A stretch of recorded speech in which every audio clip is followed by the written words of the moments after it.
Boa tarde, boa noite, bom dia a todos, a todes. Hoje a gente vai começar mais uma aula sobre fundamentos teórico-metodológicos do ensino de matemática e eu sou a professora Isis, da FEUSP. Então, hoje a gente tem aqui um cronograma, né, rápido do que a gente vai se tratar nessa aula. A gente vai falar um pouco sobre matemática régia, na sua concepção de monocultura, né, numa perspectiva mais crítica e reflexiva. A gente vai falar sobre as matemáticas no plural, tomando essa matemática como práticas culturais e sociais. E a gente vai ter essa questão que é matemática, né, e não o que é matemática, saindo desse aspecto essencialista. A gente vai trazer algumas dinâmicas de imagens, né, como o movimento de desnaturalização de alguns conceitos matemáticos, que muitas vezes são naturalizados, né, são normatizados. E ao final eu vou explicar um pouco sobre a atividade do Padlet, né, que é a proposta do final dessa disciplina. Lembrando que, caso vocês precisem de alguma ajuda no Padlet, a gente tem no Moodle desta disciplina as orientações e o tutorial de como se mexer nessa plataforma. Então, vamos começar. Hoje a gente vai falar, então, né, numa perspectiva mais introdutória do conteúdo, sobre a matemática régia, né? E o que seria essa matemática régia? São as matemáticas que a gente, infelizmente, encontra dentro das escolas, que tem esse currículo rigoroso, material didático. Então, a gente não quer deslegitimar essa matemática, mas a gente problematiza o modo dessa matemática régia, né? Então, aquela matemática ocidental do currículo, né, e hegemônica universal, onde a gente só tem uma resposta certa, onde tem o decorar, onde tem o copiar, que provavelmente muitos de vocês já tenham passado por isso. Então, essa matemática, ela é descrita, segundo Clareto, né, com o M maiúsculo, que é aquela matemática maior, matemática régia, por isso o nome, né? E muito esperada em Deleuze, ela faz esse estudo, né? Falando que essa matemática, ela é uma matemática maior, uma vez que ela tem esse movimento de invisibilizar as outras matemáticas, né? E de se colocar como uma forma única de conhecimento, né? E isso causa uma ilusão, né, em todos nós. Então, a gente propõe aqui em ver essas outras perspectivas. Então, a matemática praticada em sala de aula, usualmente, né, muitos de vocês já têm vivido isso ou estão, né, tendo que praticá-la na sala como professores, né, são aquelas matemáticas do livro didático, da proposta pelos currículos escolares, né, dessa matemática maior, né, que são apresentados de formas prontas, né, com aquela avaliação contínua, bem estruturada, né, bem sólida no sentido de não permitir alguma flexibilidade. E aqui eu trago uma citação da Clareto, explicitando mais ainda o que seria ela, que é o seguinte, né? Mediana de um triângulo é: a lei dos senos e dos conssenos funciona assim. A equação do segundo grau se resolve desta maneira: múltiplos, números primos, fatoração, teorema de Tales, teorema de Pitágoras, regras de fatoração, teoremas e regras, muitos faça assim. Então tem essa problematização, né? O aprender, ele se dá muitas vezes não por copie e faça como eu, mas sim faça comigo, né? Então é essa a proposta dessa disciplina, propor esse outro olhar para as matemáticas. Então, aqui a gente vê, né, muitas frases que estão presentes nessa forma, né, de aplicar a matemática, que a gente ouve muito em sala de aula. Então, um exemplo, faz do jeito que eu expliquei, porque assim você pode errar, né? Muitas vezes o professor interfere desta forma, né? Tornando mais fechado para a criação do aluno. E aqueles conceitos, aquelas concepções também. Por exemplo, aquele aluno não leva jeito para matemática, né? Então, a gente tem essa questão até de algo inato, né? Que a matemática é algo que a criança vai descobrir, né? Que, por exemplo, muitas pessoas falam que Pitágoras ele descobriu a matemática, como se a matemática já estivesse lá, essa matemática essencialista e única. Mas, na verdade, foi uma construção, né? Então, muitas vezes, quando a gente não se dá conta disso, a gente reproduz essas palavras, essas frases. É só copiar da lousa, né? Simples assim. Os alunos respondem as perguntas como papagaios, né? Como se fosse um ritual ali. O professor fala, os alunos repetem, e é aquilo que tem que acontecer. Viu? Não tem segredo, é só seguir os passos, né? Então, geralmente a gente vê na lousa o passo a passo de resolver uma equação, por exemplo.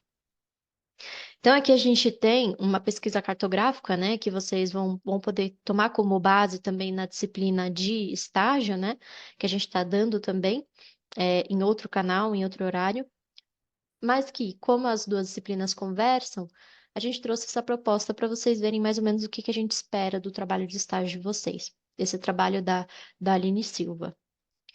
Todos os referenciais vão estar ao final desse slide também no Moodle, ok? Então, geralmente a gente vê essa matemática régia da monocultura, né, da matemática como só uma prática, como essa lista de exercícios, né, de A a H, aquela lista enorme que os alunos têm que responder todos da mesma forma, seguindo passo a passo, algo padronizado, maçante, hegemônico, né? Então, é, essa lista é algo muito presente, infelizmente, no contexto da aula de matemática, né? Então, algoritmos que já foram previamente eleitos, né? Como uma forma mais eficiente de se chegar ao resultado, independente se o aluno conseguiu algo a mais ou não, mas ele tem que seguir aquele passo a passo que o professor coloca, né? Então, aí tem uma questão que a Aline propõe, né? O que acontece, então, para que os alunos não cheguem ao resultado esperado, né? Da maneira esperada? O que que acontece? Né? E é uma reflexão. E, dependendo do que acontece, como que isso afeta, né? Aqueles sujeitos, aquele sistema, quer dizer se é uma matemática régia ou a gente está abrindo espaço para as matemáticas no plural. Então, aqui a gente traz essa matemática no plural, né? De reconhecendo essa multiplicidade dentro da matemática, né? Então, a Michela Silva e a Carolina Tamayo, elas falam muito sobre isso, né? Sobre essa crítica da matemática ocidental hegemônica, sobre como a gente pode ver, se abrir para outros conhecimentos, né? Que são múltiplos. Então, elas até trazem, né, que trazer esse debate para a educação matemática é uma forma de decolonizar as nossas metodologias, né, o nosso olhar, né, e o nosso olhar sobre os outros, né, porque muitas vezes o que que acontece? A gente fala, então, vamos propor outras matemáticas de outras culturas. E o que que a gente faz muitas vezes? A gente coloniza, né, aquele conhecimento outro. A gente tenta enxergar a matemática ocidental dentro daquela outra perspectiva, né? Então a gente muitas vezes resume tudo a essa matemática curricular que a gente tem na escola. Então elas colocam esse cuidado, né, para a gente sempre problematizar essa, esse movimento. E aqui tem essa questão, que é matemática, né? Primeiramente, é muito diferente a gente perguntar que matemática e o que é matemática. Então, como eu disse no início, o que é, né, traz uma ideia de essencialismo, de algo que tem um significado por si mesmo, né, uma substância. E aqui a gente não vai para esse lado. A gente vai para um lado que é matemática, que aí a gente possibilita múltiplas formas de respostas, né? Possibilita essas matemáticas e acaba problematizando essa monocultura dessa ciência, né? Então, é, a gente quer possibilitar essa abertura, né, para rachar a forma sala de aula matemática, esse plano composto por forma e aluno, forma e professor, forma e conteúdo, tudo forma, tudo formato, tudo tem um caminho dado, uma resposta dada, né? Então, é isso que a gente quer pensar, né? O que que acontece em uma sala de aula? O que acontece, né, verdadeiramente? E não só o errado e o certo. E aqui a gente traz algumas imagens para a gente desnaturalizar algumas dessas questões, né? Então, essas imagens, elas vêm do artigo da Sônia Maria Clareto, né? Ponto, linha, ponta, junto com o Fabrício Teixeira Carvalho, inclusive, é uma bibliografia que tá para vocês estudarem e se exercitarem, né? Para vocês experimentarem para avaliação, né, para atividade avaliativa, que é o trabalho em seminário, que está tudo explicado no Moodle. Então, hoje a gente vai propor da gente observar essas imagens, né? Vocês vão poder comentar sobre essas imagens no Padlet, né? O que que em grupos, né, como vocês estão organizados em grupos, o que que mais afetou em vocês, né? O que que desnaturalizou em vocês? Algumas imagens vocês podem olhar e pode causar uma estranheza, pode causar uma coisa nova, tentar pensar problematizar um conceito matemático que é dado, né?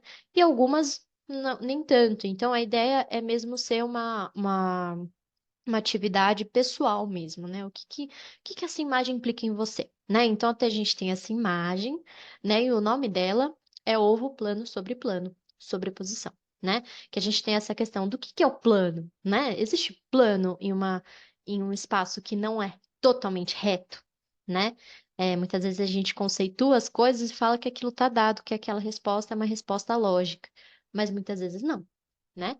Então, a Clareta ela tem essa proposta de juntar matemática e arte, né? E a partir disso desnaturalizar os processos de conceitos matemáticos. Tem esse aqui também. Ponto sobre plano.